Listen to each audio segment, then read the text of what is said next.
Ya baik, saya aja dulu ya, Ibu ya. Oke, silakan Pak. Ya. Mungkin agak nantinya terpisah nih, soalnya lembarannya terpisah Ibu. Jadi saya stop, mulai lagi gitu. Baik, Bismillah, Assalamualaikum warahmatullahi wabarakatuh. Selamat pagi Bapak Ibu semua. Pada kesempatan kali ini perkenankan saya menampilkan hasil evaluasi, rencana evaluasi yang akan saya gunakan pada kegiatan aksi 1 dan aksi 2. Sebelumnya saya izin share screen terlebih dahulu. Untuk yang pertama terkait jurnal refleksi di aksi 1, tujuan dan fokusnya yaitu menjawab permasalahan motivasi peserta didik yang rendah. Untuk menjawab ini, saya menggunakan model pembelajaran berbasis PBL dan pendekatan scientific feedback, penggunaan metode diskusi, dan penggunaan media Canva.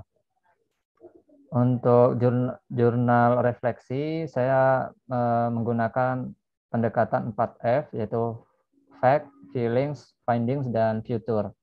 Nanti ini bisa saya isi untuk melihat kelebihan dan kelemahan pada proses pembelajaran yang telah saya lakukan. Ini untuk aksi 1-nya. Kemudian juga saya akan menanyakan kepada rekan saya, nantinya rekan saya ini akan saya mintai tolong untuk merekam video, karena kita ada tugas untuk merekam video ya Ibu Cika ya. Jadi teman saya itu nanti akan saya berikan lembar observasi berupa pertanyaan iya atau tidak untuk menjawab motivasi belajar, seperti pernahkah Anda melihat model pembelajaran yang telah dilakukan? Iya, tidak. Jika iya disertai alasannya, jika tidak disertai juga alasannya. Kemudian yang kedua, apakah pembelajaran yang dilakukan menggunakan media pembelajaran yang menarik? Untuk menjawab apakah saya sudah menggunakan media yang sesuai.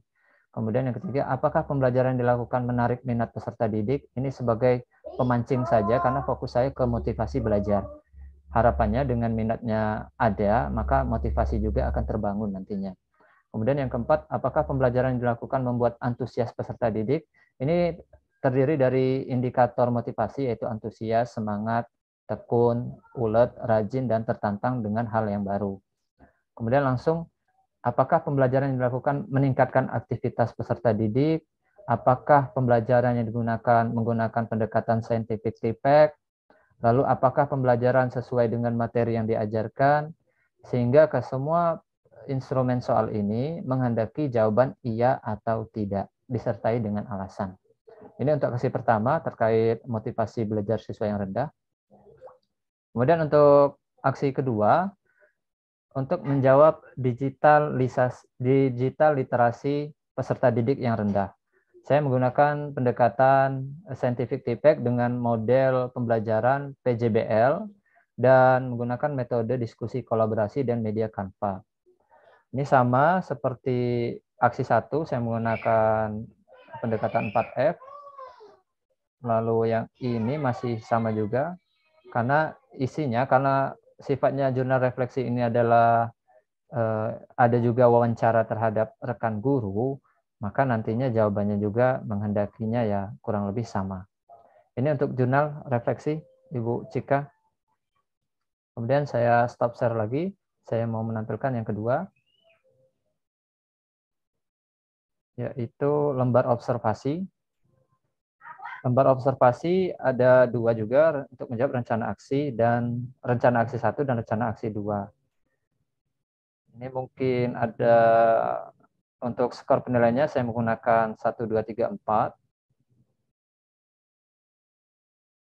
Seperti apakah guru menyusun RPP menggunakan PBL atau PJBL, guru dalam penyampaian merumuskan indikator, tujuan pembelajaran, dan instrumen, apakah guru menggunakan ice breaking, apakah guru telah melakukan penilaian yang sifatnya HOTS, apakah guru sudah menyiapkan instrumen pembelajaran. Ini untuk yang lembar observasi.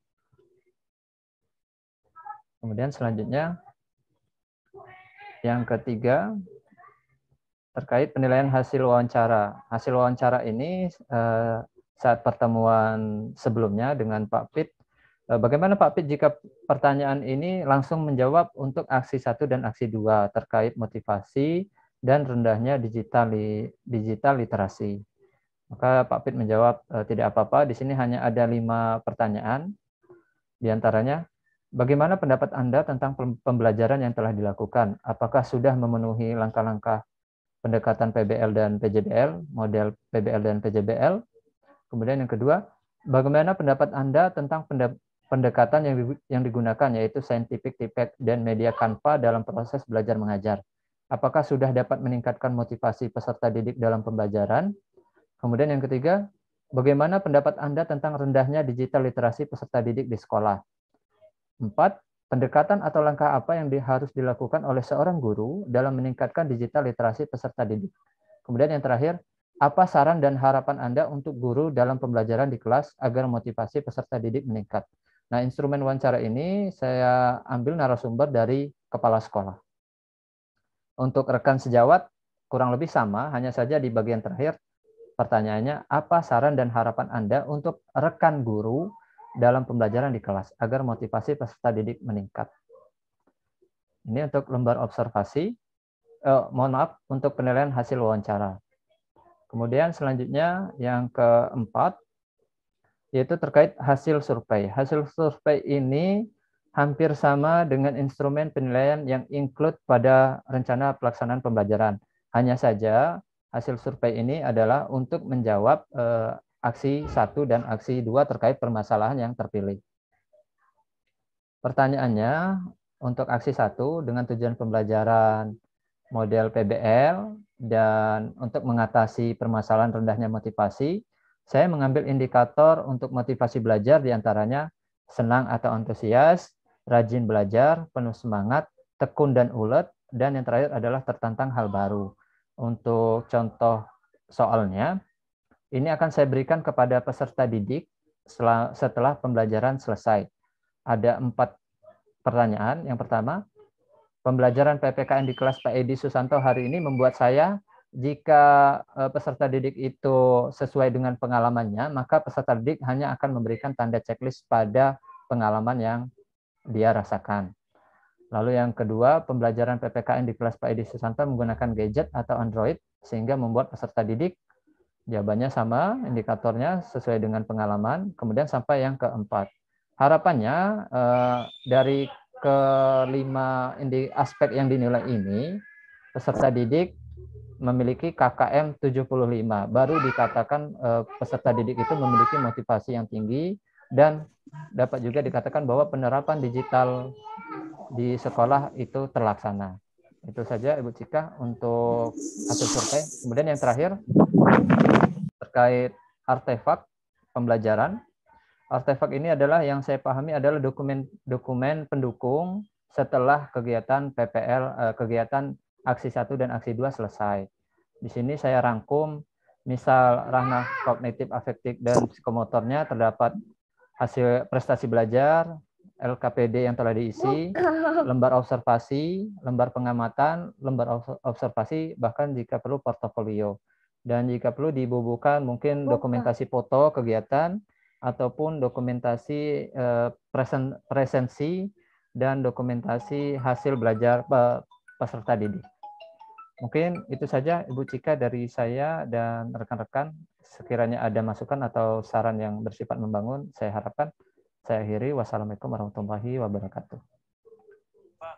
Waalaikumsalam warahmatullahi wabarakatuh.